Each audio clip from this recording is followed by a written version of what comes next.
शोला माटी के हे राम। ये शोला माटी का तो है,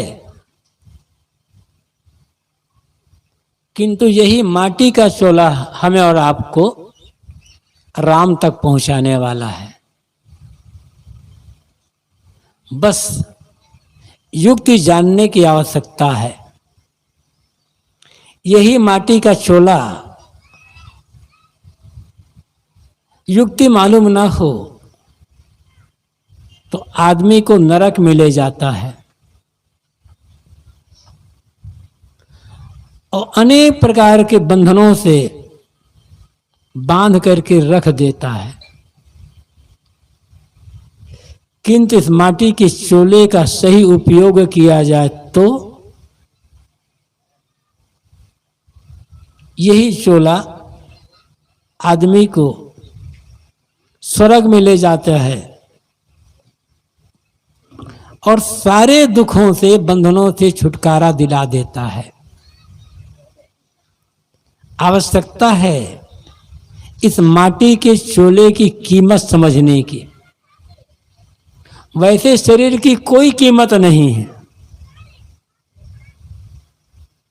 लेकिन इस शरीर के सामने पूरी दुनिया की दौलत भी कम है।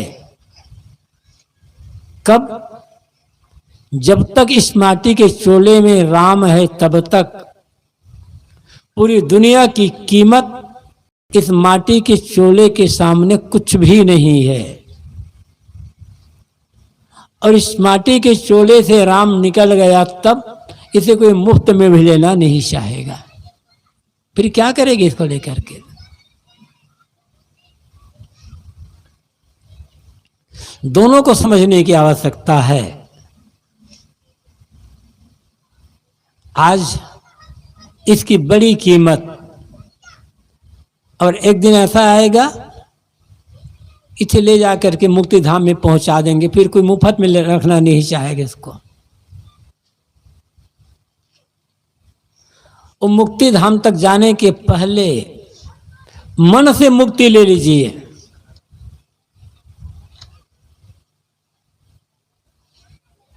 और जो मन से मुक्ति ले लेता है, इसी माटी की दुनिया में रह करके वो पूरी शांति से, प्रसन्नता से जीवन जी लेता है।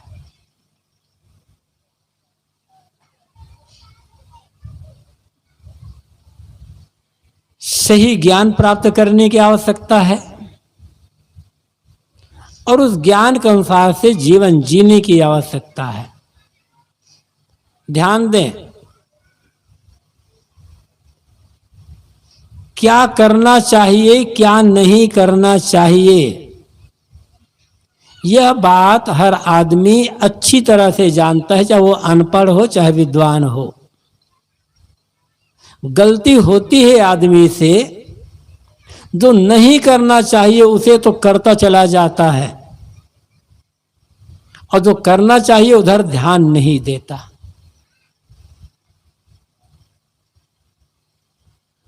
आप और हम सही काम कर रहे हैं, इसकी पहचान क्या है? किसी आदमी से पूछो कि तुम जो काम करते हो वो सही काम करते हो या गलत काम करते हो। हर आदमी को उत्तर होगा कि मैं सही काम करता हूं। अच्छी बात है, धन्यवाद उस आदमी को। किसी आदमी से पूछो क्या तुम्हारा स्वभाव सही है, तुम्हारा स्वभाव सही है या गलत, तो कहेगा मेरा स्वभाव कभी गलत होगा? अरे मेरा स्वभाव तो बहुत बढ़िया स्वभाव है, धन्यवाद है। दूसरों से जो व्यवहार करते हो, क्या तुम्हारा व्यवहार सही रहता है? क्या बिल्कुल, मेरा व्यवहार तो एकदम सही रहता है। ये घर वाले का व्यवहार बराबर नहीं रहता है, मेरा व्यवहार तो बहुत बढ़िया रहता है। और ये पूछो किसी आदमी से कि आप तुम जो बात करते हो, बोलते हो, तुम्हारे बोलने का ढंग, बोलने का तरीका सही रहता है? कि बिल्कुल सही रहता है, मैं कभी गलत बोलता ही नहीं हूं। स्त्री हो, पुरुष हो, जवान हो, बूढ़ा हो, साधु हो, गृहस्थ हो, सब बताएगा कि मेरे बोलने का ढंग बढ़िया है, काम करने का ढंग बढ़िया है, व्यवहार करने का ढंग बढ़िया है, और मेरा स्वभाव बढ़िया है। और सचमुच में ऐसा हो तो कितना सुंदर हो, कितना सुंदर होता, हमारी धरती स्वर्ग बन गई होती, आपका परिवार स्वर्ग बन गया होता।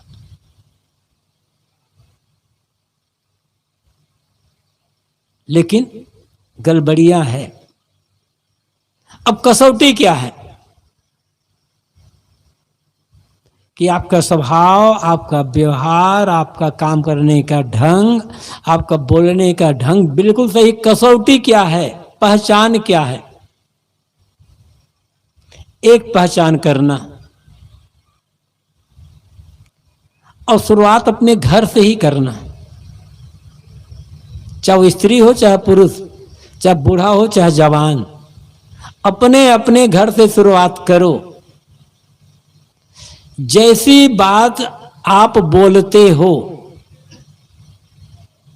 आपका बोलने का जो ढंग है, वैसी ही बात आपके घर वाले आपसे बोलें, और घर वालों की बात सुन करके आपका मन एकदम खुश हो जाए, तो समझ लेना आपके बोलने का ढंग बढ़िया है।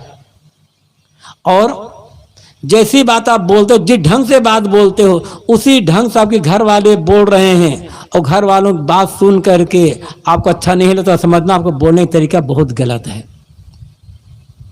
क्योंकि आपको बोलने का ढंग बढ़िया है, तो वैसे वैसे घर वाले बोल रहे हैं तो खुशी होने चाहिए आपको।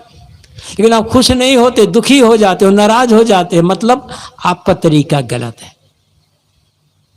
जैसा व्यवहार आप करते हो घर वालों के साथ, जैसा काम आप करते हो, वैसा व्यवहार घर वाले आपके साथ करें, और वही काम घर वाले करें, और उनके व्यवहार, वो काम को देखकर आपका मन एकदम प्रसन्न हो जाता है, तो समझना आपका व्यवहार करने का ढंग बढ़िया है और आपका काम बढ़िया है। किंतु जैसा व्यवहार आप करते हो, वैसा व्यवहार जब घर वाले आपके साथ करते हैं और आपको अच्छा नहीं लगता, तो समझना आपका व्यवहार गलत है। क्योंकि जब आपका व्यवहार सही होता और वही व्यवहार घर वाले कर रहे हैं, तो आपको खुद होना चाहिए ना, अच्छे व्यवहार से खुद होना चाहिए। लेकिन आप दुखी होते तो मतलब आपका व्यवहार गलत है, आपका काम गलत है। जानते तो सब हैं, कसौटी नहीं लगाते। इसीलिए घर घर में कला है, विवाद है, गांव में विवाद है, हर जगह विवाद है। परखना है, और इसी को परखना धर्म का काम है। इसी को परखना पूजा कहलाता है, इसी को परखना भजन कहलाता है। धर्म की बड़ी बड़ी बातें हम सुनते हैं, और ये सुनते हैं ये हमारा हिंदू धर्म है, हमारा वो धर्म है। वो तो हमारा विश्वास है, हमारी एक मान्यता है, हमारे संस्कार है, परंपरा है।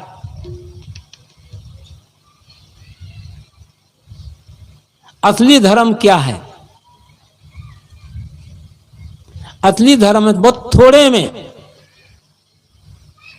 जो अपने को पसंद ना हो, जो हम अपने लिए नहीं चाहते, वह दूसरों के साथ न करें, किंतु दूसरों के साथ वही व्यवहार करें जो व्यवहार दूसरों से हम अपने लिए चाहते हैं। इतना कर लो, ये धरती स्वर्ग बन जाएगी, आपका घर मंदिर बन जाएगा, परिवार मंदिर बन जाएगा। यहां जितने लोग बैठे हैं, करीब करीब सब लोग मंदिर जाते होंगे। कोई किसी मंदिर में जाता है, कोई किसी मंदिर में जाता है, कोई किसी मंदिर में जाता है। अच्छी बात, जाना चाहिए, जाते रहो। लेकिन मंदिर जाने का अर्थ क्या होता है? मंदिर क्यों जाते हैं? पूजा करने के लिए। तो पूजा करने का अर्थ क्या होता है? मंदिर जाने का अर्थ होता है, और मंदिर में जाकर पूजा करने का अर्थ होता है आपका परिवार मंदिर बन जाए, आपका हमारा हर व्यक्ति का जीवन मंदिर बन जाए। बाहर तो मंदिर बहुत बने हैं। और एक बात और, हिंदू परंपरा में बहुत सारे देवता है। इनमें कौन छोटा है कौन बड़ा है ये बेकार की बात है। सभी बराबर हैं, सब बड़े हैं, किसी छोटा क्यों कहें। लेकिन आप लोग देवता मानते हो, कुछ पूजा करते हो, पूजा तो करते हो, लेकिन कई बार मुझे लगता है कि पूजा कर रहे हैं कि अनादर कर रहे हैं कि अपमान कर रहे हैं। आप कहते हो हमारे भगवान हैं, ठीक है भाई, आपके भगवान हैं। यदि बरसात के दिनों में जब वर्षा हो रही हो और आपको पूरी रात उसी वर्षा में भीगते खड़ा रह दिया जाए 2-4 दिन, तो आप क्या समझोगे?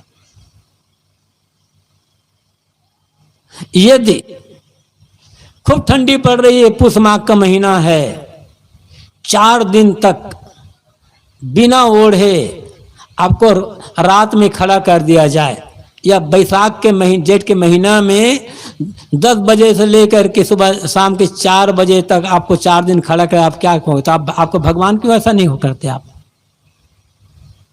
खुले में भगवान रख दिए हो, बरसात हो रही तब, ठंडी हो रही है तब, गर्मी हो रही है तब। अरे सुरक्षा तो करो उसकी भाई। कल मैं आ रहा था यहाँ सत्संग के लिए, तो तालाब के पास में चबूतरा बना है, उसमें कुछ किसी देवता की मूर्ति है, कुछ ऐसा है। 4-5 माताएं पूजा कर रही थी, कुछ चढ़ा रही होगी। और जब शाम को गया तब देखा 4-5 कुत्ते चढ़ करके प्रसाद खा रहे हैं। ऐसा अपमान क्यों करते अपने भगवान के? आपको भगवान मानते हो या उसको अपमान करते हो? कम से कम उसको घेर दो कि वहां कुत्ता ना जाने पाए, कुछ नहीं कर ले, इतना तो कर सकते हो ना। कहते हैं कि करपंथी लोग तो भगवान नहीं मानते, देवता नहीं मानते। हम कम का अपमान तो नहीं करते उसका। आप तो मानते भी हो और अपमान भी करते हो। बड़े प्रेम से आप चढ़ाए, बड़े प्रेम से, बड़ी भक्ति भावना, कितनी श्रद्धा से आप घर में प्रसाद बनाए होंगे, हम दुकान से मिठाई खरीद के लाए होंगे, और थोड़ी देर बाद कुत्ता आकर खा गया उसको। और उसी पर कुत्ता बैठ भी गया, उसी पर कुत्ता पेशाब भी कर दिया। तो कम से कम आप अपने भगवान, जहां देवता मानते हो, जैसा भी हो, ऐसे ढक करके तो रखो, एक सुरक्षा तो करो उसके। वो भी नहीं कर पाते आप। ये तो अपमान करना हो गया है ना। आप सो रहे हो और कुत्ता आपको मुंह आकर के चाट जाए तब क्या लगा, अब पेशाब कर दे तब, और आपको भगवान में तो ये हो रहा है। तो ये भगवान का अपमान करना है या पूजा करना है, विचारना।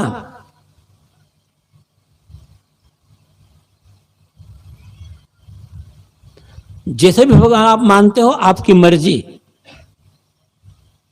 हम उसके लिए मना नहीं करते, लेकिन आदर पूर्वक, श्रद्धा पूर्वक, सम्मान पूर्वक, उसकी एक सुरक्षा पूर्वक होनी चाहिए।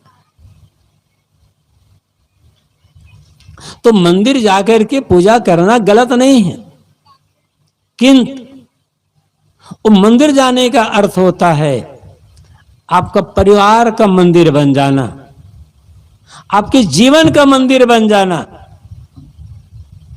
और जिंदगी भर मंदिर में पूजा करते रहे, और परिवार तो महाभारत का अखाड़ा बना हुआ है। तो भगवान खुश कैसे होंगे आप? एक काम करें आप, बहुत बड़ी बात नहीं बता रहा हूं, आप जो कर सकते हो वही बता रहा हूं। ये नहीं कह रहा हूं कि आप घर तोड़ के साधु बन जाओ। घर में रह करके कैसे साधु बनना है ये बताता हूं। एक काम करो, सुबह उठो और उठ करके सोचो कि मेरा घर देव मंदिर है। जितनी नारियां हैं वे देवी हैं, भगवती हैं। रिश्ता कुछ भी हो, उम्र कुछ भी हो, छोटे बड़े जैसे भी हो, समझो जितनी नारियां हैं, महिलाएं हैं, सब देवी और भगवती हैं। और जितने पुरुष हैं उनमें भी रिश्ते कुछ भी हों और उम्र कुछ भी हो, समझो ये देवता है, भगवान है। पूजा क्या है? जो बड़े हैं, माता पिता हैं, दादा दादी, सास ससुर भी हैं, आदर सम्मान सेवा पूजा। पति पत्नी है, भाई भाई है, ननद भावज है, देवरान जेठान, आपस में प्रेम समता एकता का व्यवहार, उनकी पूजा होगी।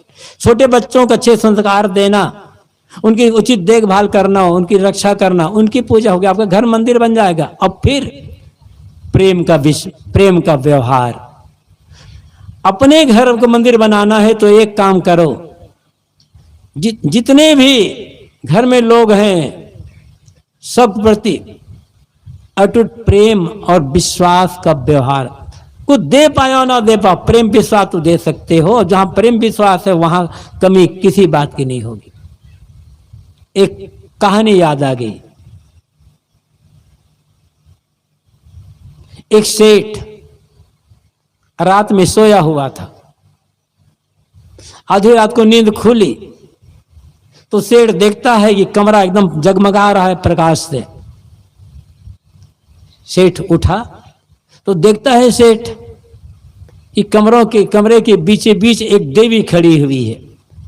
सेठ ने प्रणाम किया, हाथ जोड़कर पूछा कि मां आप कौन है, यहां कैसे आ गई, मेरे लिए क्या आज्ञा है? तो देवी कहती है, सेठ मैं तुम्हारे कुल परिवार की कुल लक्ष्मी हूं, कुल देवी हूं, और अनेक पीढ़ी से मैं तुम्हारे परिवार में रहते हुए आई हूं, लेकिन अब मैं तुम्हारे परिवार को छोड़ करके जाने वाली हूं। ये बताने के लिए तुम्हें आई हूं, लेकिन आज नहीं जाऊंगी, कल जाऊंगी। तुम्हारे परिवार में मैं अनेक पीढ़ियों से रहते हुए आई हूं, तो जब सोचती हूं जाने के पहले मैं तुम्हें कोई वरदान दे दूं। तुम जो मांगोगे वरदान मिलेगा, लेकिन रहूंगी नहीं तुम्हारे को, अब इस परिवार में छोड़ कर जाऊंगी। सोच लेना 24 घंटे का समय है। देवी अंतर्धान हो गई, सेठ सो गए। सुबह नींद खुली, सेठ जी नहाए धोए, जलपाना सब किए, परिवार सभी लोगों को बुलाया। परिवार में 4 लोग थे, सेठ, सेठानी, बेटा और बहू। सेठ ने सारी बातें बताई कि देवी ने दर्शन दिया और कह रही जाने वाली हूं, वरदान मांग लिए कहा है, बताइए क्या वरदान मांगे। तो सेठानी तुरंत कहती है, अरे पूछना क्या है, उसी समय मांग लिए होते। देवी जा रही तो जाने दो ना, खूब रुपया पैसा सोना चांदी हीरा मोती मांग लो। जाए देवी, हीरा मोती सोना चांदी सब रहेंगे, बड़े आराम से ठाठ से जिंदगी जिए, सुख से जिंदगी जिएंगे। सेठानी की बात सुनकर बेटा कहता, पिताजी एक बहुत रुपया पैसा सोना चांदी मत मांगना, सरकार का छापा पड़ जाएगा, सो उठाकर ले जाएंगे। और कहीं चोर डाकू आ जाए तो बचाना बड़ा कठिन हो जाएगा। आप ऐसा करो, बड़े बड़े जो शहर हैं वहां बड़े बड़े मकान मांग लो, क्या कमरे किराए पर दे देंगे, लाखों महीना किराया आता रहेगा और आराम से बैठे बैठे खा लेंगे। बहुत देवी जाने दो, आप मकान मांगो, जमीन बेच भी देंगे, खूब पैसा आ जाएगा। सेठानी और बेटे ने बात कही तो बारी बहू की आई। सेठ ने पूछा, बेटी तू बता क्या मांगे। तो बहुत छोटी तो थी, लेकिन कहती है, पिताजी मैं तो सबसे छोटी हूं, मेरी तो बहुत समझ नहीं है। आप बड़े लोग जैसा कहोगे, जो मांगोगे, मैं उसी में खुश रहूंगी। तो सेठ ने कहा, बेटी तू भले उम्र में छोटी है, लेकिन तेरा बराबर अधिकार है इस घर में।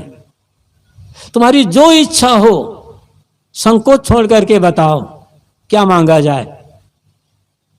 तब बहू ने कहा, पिताजी आप मेरी बात पूछते हैं तो न तो आप रुपया पैसा सोना चांदी हीरा मोती मांगो, और नहीं आप जमीन और मकान मांगो। आप ये वरदान मांगे कि चाहे कैसी भी स्थिति आ जाए, खूब रुपया पैसा बढ़ जाए तो, और खूब घट गरीबी आ जाए तो, कैसा दुख संकट आ जाए, कैसी स्थिति भी आ जाए, हमारे कुल परिवार में जितने भी लोग रहे, छोटे बड़े स्त्री पुरुष, सबके मन में एक दूसरे के लिए अटूट निश्चल प्रेम व्यवहार होना चाहिए। एक दूसरे के लिए प्रेम हो और एक दूसरे के लिए विश्वास हो, आदर का भाव हो। बस यही मांगे। प्रेम विश्वास रहेगा तो थोड़ी चीज में भी हम आराम से जी लेंगे, और प्रेम विश्वास नहीं है तो पैसा भी आएगा तो झगड़ करके सब बर्बाद कर लेंगे।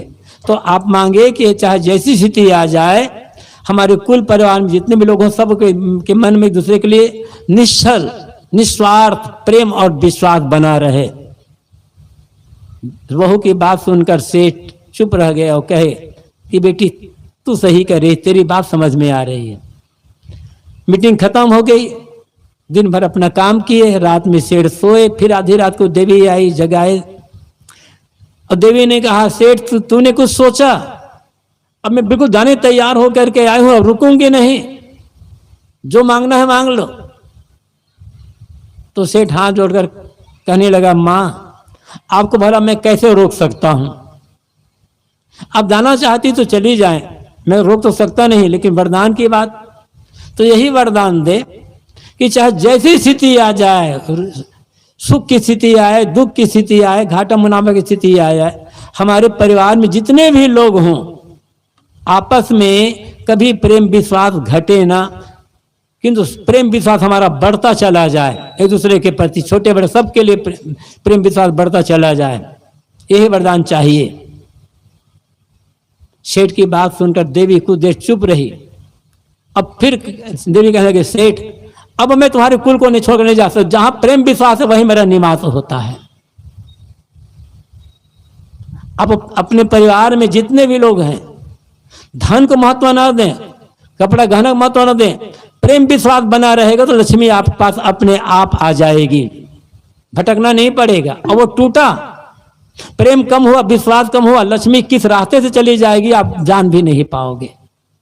जब प्रेम विश्वास हो जाएगा ना, तब आपका घर मंदिर बन जाएगा। मंदिर में कौन रहता है? भगवान, देवता, देवी। अपने घर को मंदिर बनाकर देखिए तो पैसा बिल्कुल नहीं लगेगा। बिना पैसे के बाहर मंदिर बनाते हो आप तो खूब पैसा लगेगा, लेकिन घर को मंदिर बनाने में एक पैसा लगा। बिना पैसे का घर का मंदिर, आपका घर मंदिर बन सकता है। और कठिन यही होता है, जहां पैसा लगता है, मेहनत लगती है, वहां हम मंदिर बना लेते हैं। किंतु जहां पैसा बिल्कुल नहीं लगता और जहां मंदिर बनने पर जीवन में आनंद ही आनंद आ जाए, अपने घर परिवार को हम मंदिर कहां बना पाते हैं। यहां बहनें बैठी हुई है, छोटी बड़ी सब उम्र, पुरुषों की अपेक्षा महिलाओं में, इन देवियों में भावना और ज्यादा होती, श्रद्धा और ज्यादा होती है, क्योंकि मातृ हृदय होती है। पुरुष भले मंदिर न जाए, लेकिन ये तो कहीं ना कहीं ये व्रत करना है तो वो व्रत करना है, तो फिर यहां पूजा करना वहां पूजा बराबर करती है। और बस कुछ दिन पश्चात नवरात्र आने वाला है।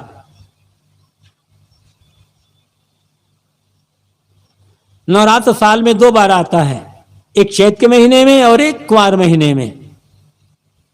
चैत महीने में तो नहीं होता, लेकिन कुंवार के महीने में जब कुंवार का नवरात्र आता है, तब जगह जगह दुर्गा की मूर्ति बनाई जाती है और दुर्गा की प्रतिमा मूर्ति स्थापित की जाती, पूजा की जाती है। अब तो गांव गांव में भी होने लगा है।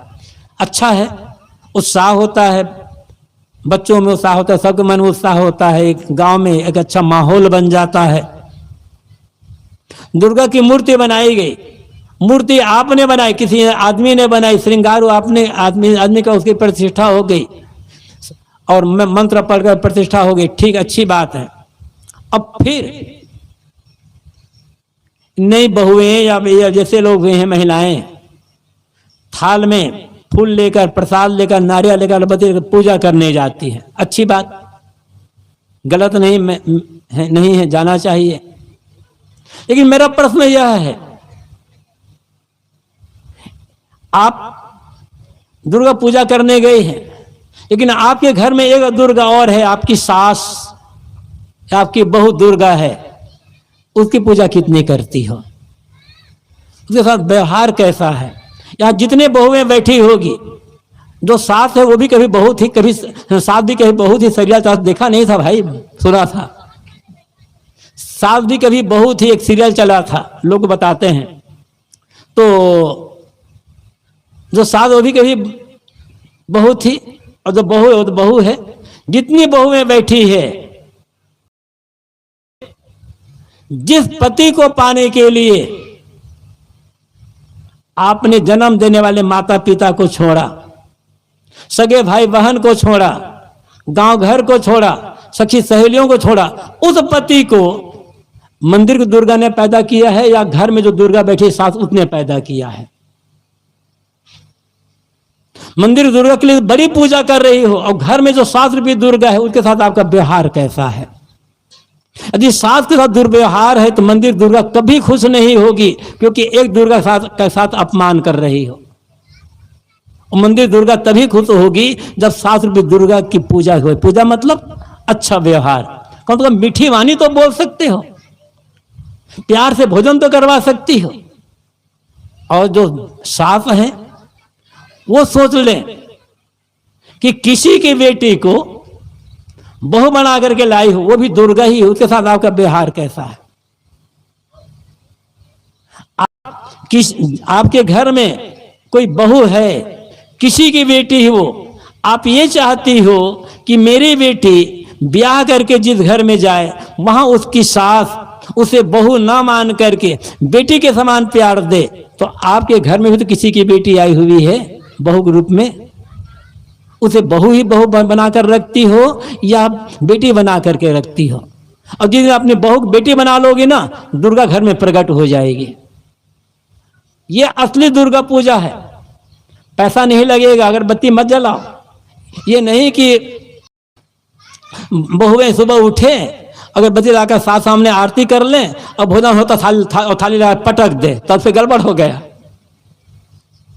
ऐसा नहीं करना है। अगरबत्ती न जलाओ, फूल मत चढ़ाओ, प्यार से बात करो, प्यार से भोजन करवा दो, के कपड़े धो दो, दुर्गा की पूजा हो गई, घर मंदिर बन जाएगा। बहुत सरल है। और जब तक ऐसी पूजा नहीं होगी ना, मंदिर का भगवान कभी खुश नहीं होगा आपसे, क्योंकि आपने गलत व्यवहार किया। आपके बच्चे के साथ कोई आदमी गलत व्यवहार करे, आपके सामने आपके बेटे को मार दे, बेटी को पीट दे, उसके कोई चीज छीन ले, उसे गाली दे दे, कोई दुर्व्यवहार कर दे, कौन माता पिता खुश होगा भला? कोई खुश नहीं होने वाला है। माता पिता प्रणाम भले मत करो, लेकिन उसके बच्चों को प्यार करो, उसके बच्चे को गोद में उठा लो, माता पिता खुश हो जाएंगे। कहा जाता है भगवान सबके पिता है, तो हम सब भगवान के बच्चे हैं। तो आप भगवान की पूजा कर रहे हो मंदिर में, और भगवान का जो बच्चा है, इंसान, मनुष्य, उसके साथ आपका व्यवहार गलत है, भगवान खुश कैसे होगा? थोड़ा सा विचारना। कितना हम भूल गए हैं। एक और भगवान की पूजा और भगवान के बच्चे जो इंसान है उनके साथ दुर्व्यवहार। ये घर मंदिर कैसे बनेगा? दुनिया कैसे मंदिर बनेगी? असली धर्म तो यही धर्म है। धर्म मंदिर में नहीं है, धर्म पूजा पाठ में नहीं है, वो तो एक विश्वास है। धर्म जीवन के आचरण में है। और शुरुआत अपने घर से करें। तो घर के सदस्यों को, जितने नारियां हैं वो देवी हैं, भगवती हैं, जितने पुरुष हैं देवता है, भगवान हैं। बस प्रेम विश्वास का व्यवहार करो, हंस करके बात कर लो, हो जाएगा।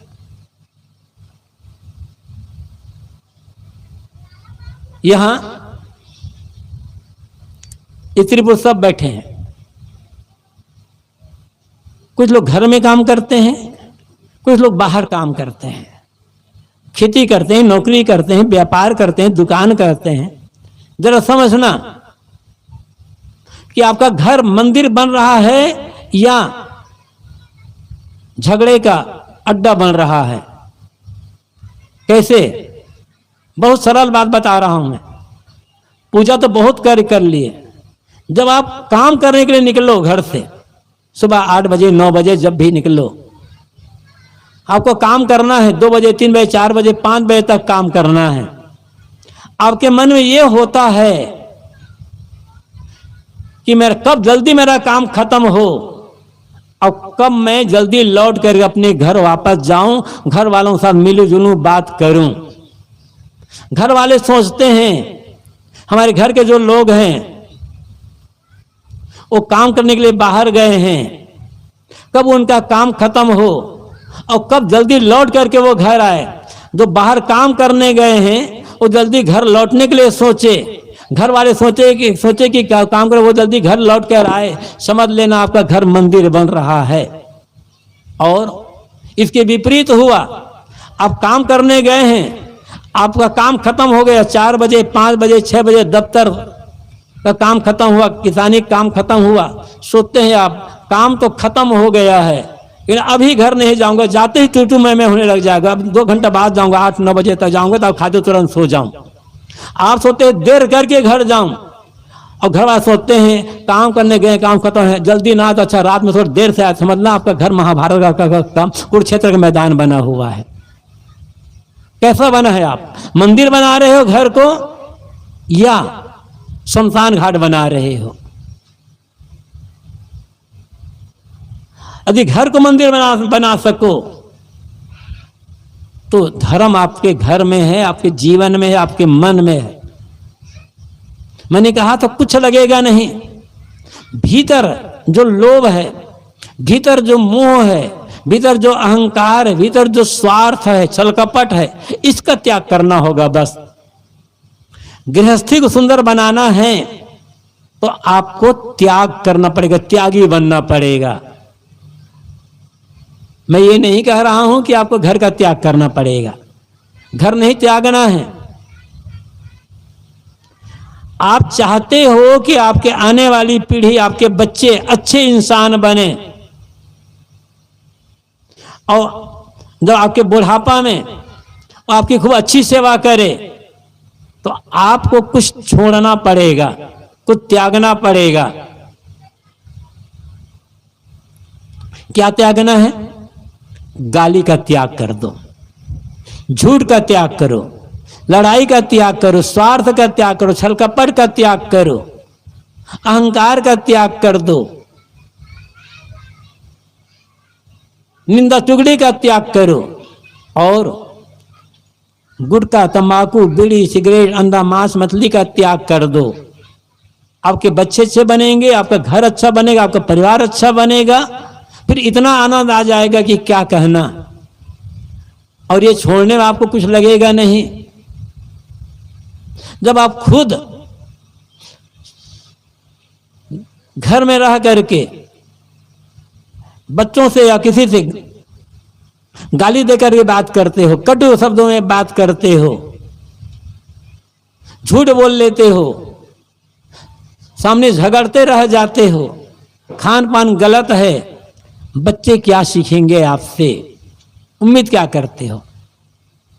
आप अपने बच्चों से अपने बुढ़ापा में जो चाहते हो वही अपने घर के बूढ़े लोगों से साथ करना। सो घर में जो बूढ़े हैं रिश्ता कुछ भी हो उनका, यदि उनके साथ आप आदर का, प्रेम का, सेवा का, मीठी वाणी का व्यवहार करते हो, आपको देख देख करके आपके बच्चे वही सीख जाएंगे। कहानी अक्सर महात्मा लोग कहा करते, कहानी क्या सही घटना होती। एक घर में 4 लोग थे, पति पत्नी, उनका एक छोटा बच्चा और बूढ़ा पिता। अब बुढ़ापा में तो धीरे धीरे कमजोरी आना, सबको कमजोरी आना है, चाहे स्त्री हो, पुरुष हो, साधु गृहस्थ हो, अनपढ़ विद्वान, सबको तो कमजोरी आना है, बूढ़ा तो होना है सबका शरीर। अब वही घर का मालिक था बूढ़ा, लेकिन अब तो बूढ़ा आ गया तो मालिक बेटा बन गया। थोड़ी सी बीमारी आई, बूढ़ा तो था ही बेचारे, थोड़ी बीमारी आई, खांसी आने लगी और तबीयत खराब होने। एक दिन बहू ने कहा अपने पति से, देखो जी, ये पिताजी घर के सामने बैठे रहते हैं, खांसते रहते हैं दिन भर, अच्छा लगता है, ये थूक देते हैं। ऐसा करो, पीछे वाले तरफ दबारी तरफ एक झोपड़ी बना दो, पिताजी को वहां भेज दो। बेटे ने कहा, अरे मकान पिता बनाया हुआ है, उन्हें संपत्ति कैसे भेज दे? नहीं नहीं, ऐसा करना पड़ेगा, नहीं तो मैं काम नहीं करूंगा। अब बेचारा क्या करे, लाचार हो गया। पिताजी के लिए पीछे झोपड़ी बना दिए, वहीं रहने लगे, वहीं सब करने लगे। कुछ दिन पश्चात बहू कहती है, देखो पिताजी की बीमारी बढ़ गई है, उसकी खांसी भी बढ़ गई है, पिताजी को भोजन देने जाती हूँ तो पिताजी भोजन तो करते हैं तो आंख से पानी, नाक से पानी, मुंह से पानी उसी बर्तन में टपकते रहता, गिरता रहता है, थाली मांजने का मन नहीं कहता, बहुत घिन आती है। ऐसा करो, कुम्हार से मिट्टी के 1000 प्याला बनवा लो, रोज पिताजी को उसी मिट्टी के प्याला में भोजन दे देंगे और पिताजी खाकर फेंक दिया करेगा। अब क्या करे बेचारा, पत्नी के आगे तो बड़े बड़े सम्राट को हारना पड़ता है।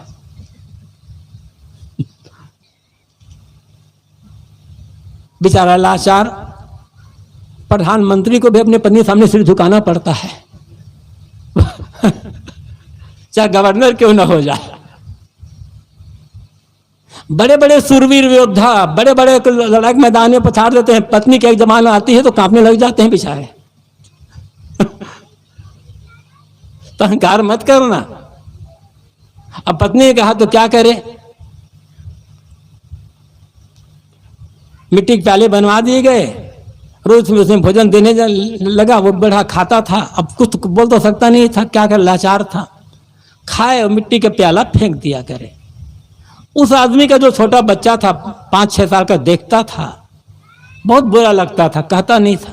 तो क्या करता था, जब उसका दादा वो मिट्टी का प्याला जब खाकर बाहर फेंकता था तो उठाकर अपने कमरे में ले आता था, इकट्ठा करता पहुंच कर। 10-12-15 प्याले जब इकट्ठे हो गए तो एक दिन उसके पिता ने देखा मिट्टी के दूसरे प्याले।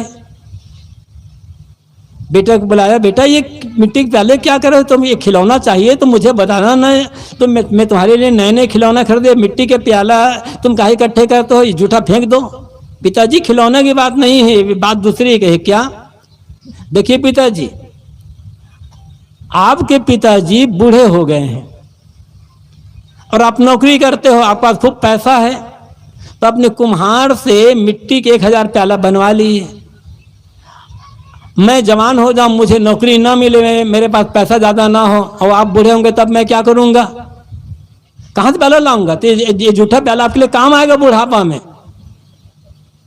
तब तो कहा बड़ा गड़बड़ होगा। गया घर में, अपनी पत्नी से कहा, सुनो क्या है, तुम्हारा बेटा तुम्हारे लिए व्यवस्था कर रहा है अभी बुढ़ापा के लिए, चलो देखो जरा।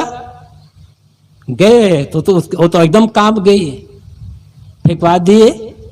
फिर बूढ़े पिता को घर में लाए, फिर आदर सेवा, फिर उसे सेवाने लगे। तो जैसा आप अपने कर रहे हो ना बूढ़ों के साथ, बूढ़े माता पिता सास ससुर के साथ, वही आपके बच्चे आपके साथ करेंगे। क्या सीख दे रहे हो आप अपने बच्चों को? सही सीख दीजिए, सही संस्कार दीजिए।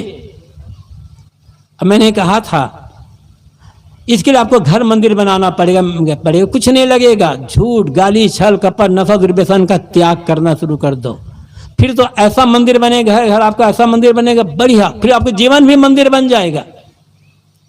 जब आदमी का स्वभाव, चाल चलन, खान पान, रहन सहन, चरित्र, आदत सब सुंदर बन जाते हैं तो आदमी का जीवन भी मंदिर बन जाता है। सब बढ़िया बनाओ, सब बढ़िया बनाओ। आज तो लोग चाहते बढ़िया से बढ़िया, बढ़िया घर, बढ़िया दुकान, बढ़िया गाड़ी, बढ़िया कपड़े, बढ़िया गहने, हर चीज बढ़िया बना रहे हैं। स्वभाव बढ़िया है या नहीं है? कर्म, चरित्र, आचरण बढ़िया है या नहीं है? सब चीज बढ़िया बनाएं, अपने चरित्र को, आचरण को, कर्म को बढ़िया बना लें। एक बात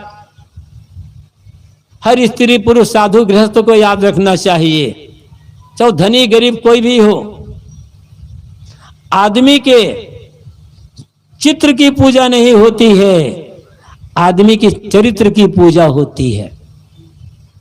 चेहरा बड़ा सुंदर है, चेहरे की पूजा नहीं होती है, आदमी चरित्र कैसा है पूजा इसकी होती है। इसलिए चेहरा सुंदर बनाओ या ना बना पाओ, अपनी चरित्र को सुंदर बनाओ। और वो कैसे बनेगा? एक एक कर्म जब सोच कर करोगे तब, जब चरित्र सुंदर हो जाएगा ना तब घर के लोग देवी देवता बन जाएंगे, घर मंदिर बन जाएगा। तो बाहर जैसा मंदिर बनाते हो बनाओ, वहां देवता बैठा तो वहां उसकी पूजा करो, साथ साथ अपने घर को भी मंदिर बना लो। जो घर को मंदिर बनाना सीख जाता है उसका जीवन बड़े आराम से कटता है, बहुत आराम से। वो तो घर में स्वर्ग, जीते जी स्वर्ग आ जाता है, मरने के बाद स्वर्ग। कहा जाता है यहां दान करोगे, पुण्य करोगे, परोपकार करोगे, सेवा करो, धर्म का काम करोगे तो मरने के बाद स्वर्ग में जाओगे। देख कर आए हो क्या? अरे जो मरा वो तो लौट कर बताया नहीं भैया मैं स्वर्ग में गया था कि नरक में गया था, और हम जिंदा हमें पता नहीं है। ये मरने के बाद स्वर्ग झूठ। चाहे पोथी पुराण में लिखा हो, पुरोहित पंडा पुरोहित कहते हो, साधु महात्मा कहते हो, या वेद शास्त्र में लिखा हो कि मरने बाद स्वर्ग मिलता है, झूठ है वो, कोई देखा नहीं है। जीते जी स्वर्ग, जीते जी स्वर्ग आज, और जो आज होगा ना वो मरने के बाद होगा। आज स्वर्ग है तो मरने के बाद स्वर्ग, आज नरक है तो मरने के बाद नरक। वैसे तो जब आदमी मरता है ना, किसी से छूटता है तो अपने आप को लग जाता है स्वर्ग, आज अमुक आदमी स्वर्गवास हो गया, पक्की गारंटी आप देख कर आए हो। क्या पता है, ये तो परंपरा है भाई। कहने में अच्छा लगता है अमुक आदमी स्वर्गवास हो गया, क्या पता हमें नरकवास हुआ। तो भारत तो ऐसा है ना, कसाई मरे तो स्वर्गवास होता है, हत्यारा मरे तो स्वर्गवास होता है, चोर डाकू मरे तो स्वर्ग होता है। कभी देखा है आज अमुक कसाई का नरकवास हुआ? कहीं लिखा है आपने क्या? कसाई, लंपट, बेबचारी, बलात्कारी, चोर, डाकू जो भी मरे भारत में सबका स्वर्गवास होता है। नरक तो खाली हो गया होगा तब तो। फिर ये तो कहने का है, मरने बाद चिंता नहीं करना है, चिंता जीते जी की करना है। और जो आज करोगे ना वो कल भी हो जाएगा। आज आप अनपढ़ हैं तो कल भी अनपढ़ रहोगे, और आज पढ़ाई लिखाई का काम शुरू कर दिए हो तो कल फिर पढ़ाई का काम शुरू हो जाएगा, आप पढ़ लिख लोगे। इस बात पर ध्यान देने की जरूरत है। और बहुत सरल। तो धर्म क्या है? मैंने कहा था धर्म बहुत सस्ता है, बहुत सरल। जो व्यवहार हम दूसरों से अपने लिए नहीं चाहते हैं वह व्यवहार हम दूसरों के साथ न करें, किंतु दूसरों के साथ हम वही व्यवहार करें जो व्यवहार हम अपने लिए दूसरों से चाहते हैं। इतना धर्म है। और यह धर्म आ जाए तो कभी किसी बात को लेकर के लड़ाई झगड़ा विवाद नहीं होगा, कलह नहीं होगा। फिर तो प्रेम बढ़ेगा, श्रद्धा बढ़ेगी, विश्वास बढ़ेगा, आदर भाव बढ़ जाएगा। और जब आदर भाव नहीं बढ़ा, प्रेम नहीं बढ़ा, तो कैसे पता चला गया कि हम भक्ति कर रहे हैं? मंदिर जाते हो आप पूजा करने के लिए, अच्छी बात, जा तो रहे हो ना मंदिर में,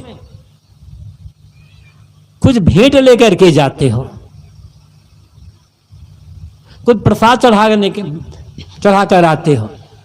यहाँ भी देखो एक प्रकार का यज्ञ हो रहा है, कहीं यज्ञ होता है तो आप लोग वहाँ कुछ भेंट चढ़ाते हो, कुछ आहुति देते हो।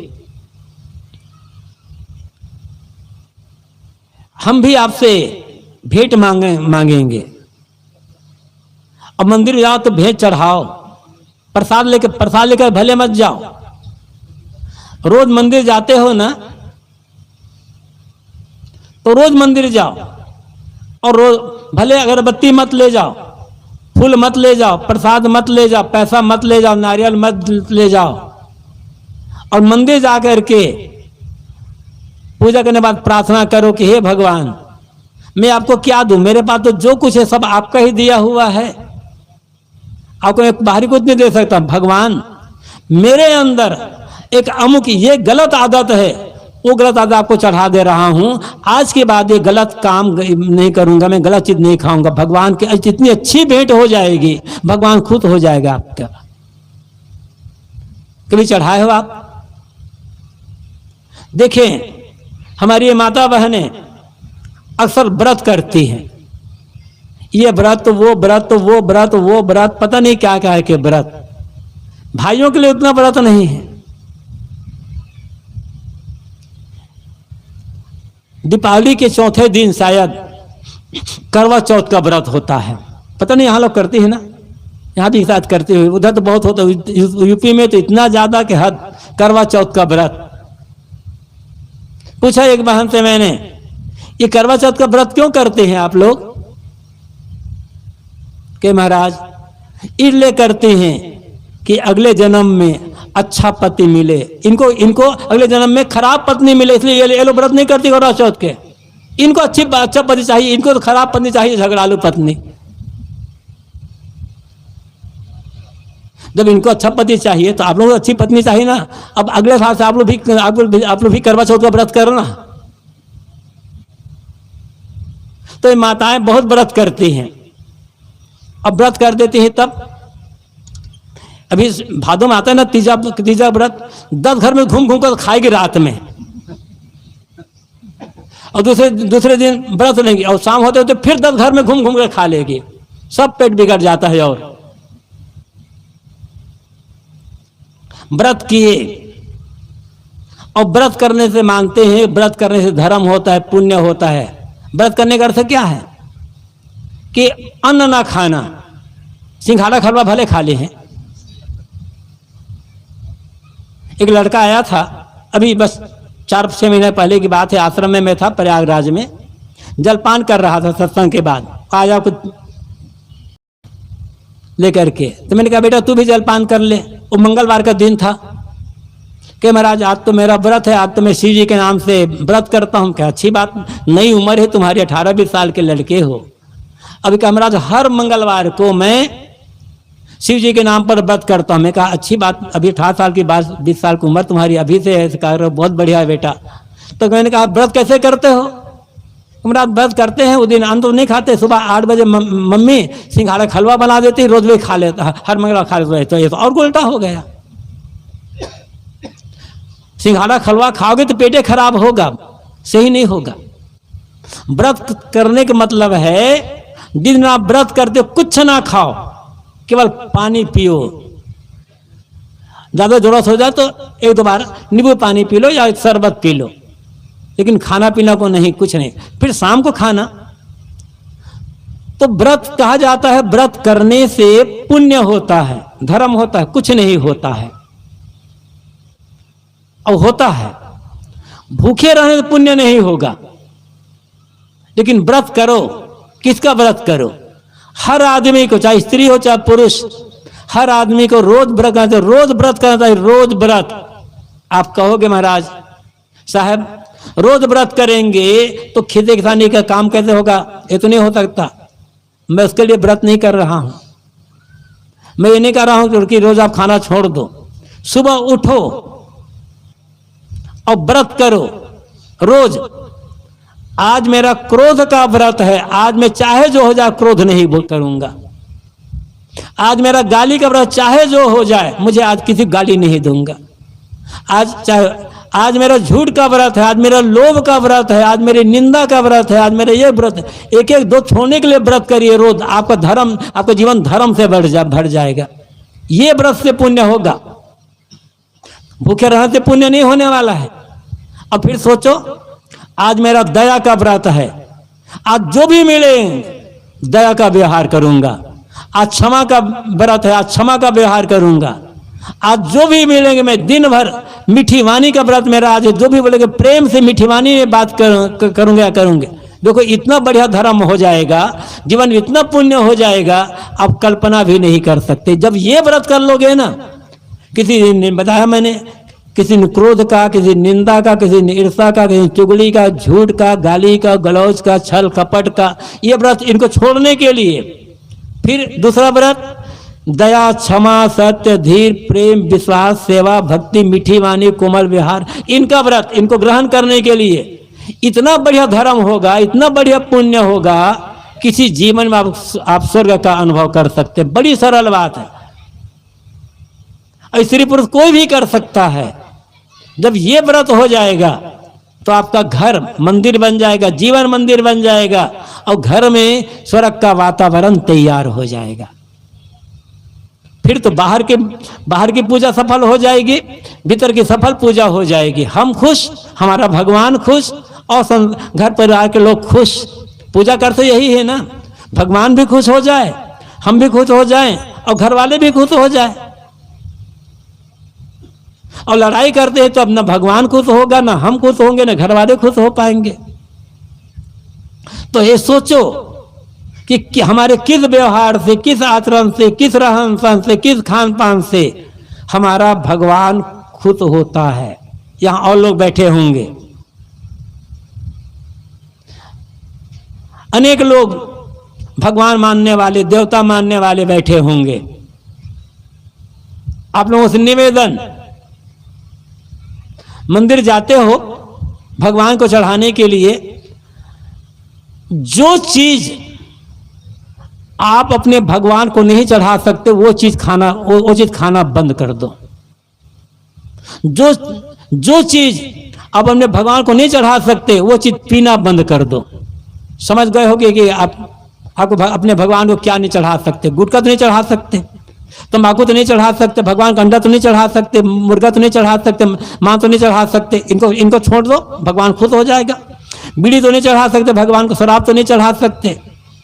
हाँ, यदि आप अपने भगवान को शराब चढ़ाते हो, अपने भगवान को बीड़ी से सिगरेट चढ़ाते हो, गांजा भांग चढ़ाते हो, या गुटखा तंबाकू चढ़ाते हो, अंडा मां चढ़ाते हो, तो फिर खाओ। जब आप नहीं चढ़ाते तो क्यों खा रहे हो? कम से कम अपने वो भगवान का मंदिर, भगवान घर में तो ले आओ।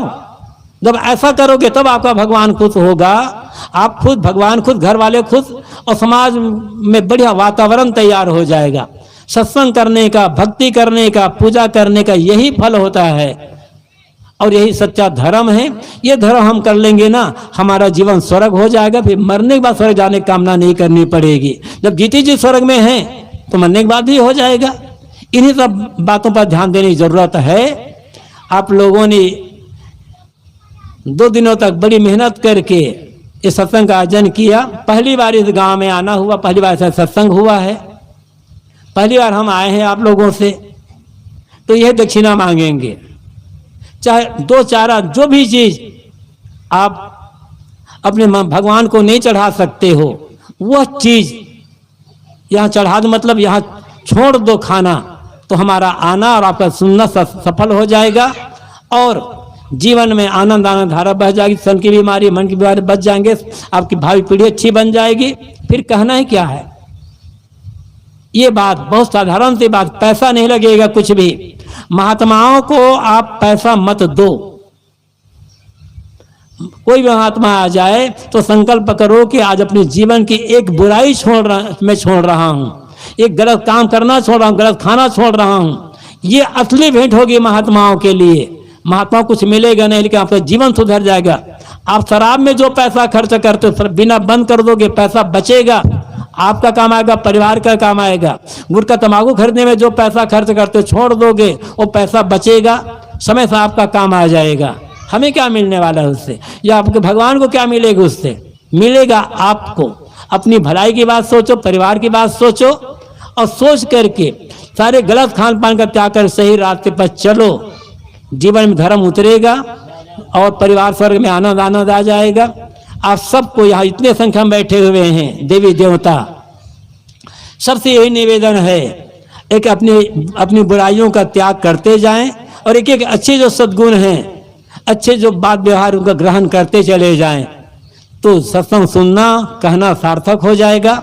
आप सबको मेरी ओर से, हमारे संत समाज, पूरे संत समाज की ओर से बहुत बहुत शुभकामनाएं हैं, बहुत बहुत मंगल कामनाएं हैं।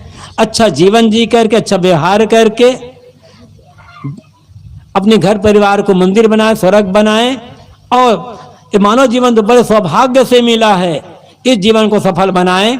इन्हीं शुभकामनाओं के साथ आप सबको धन्यवाद देते हुए अपनी वाणी को यहीं पर मैं विराम देता हूं। बस।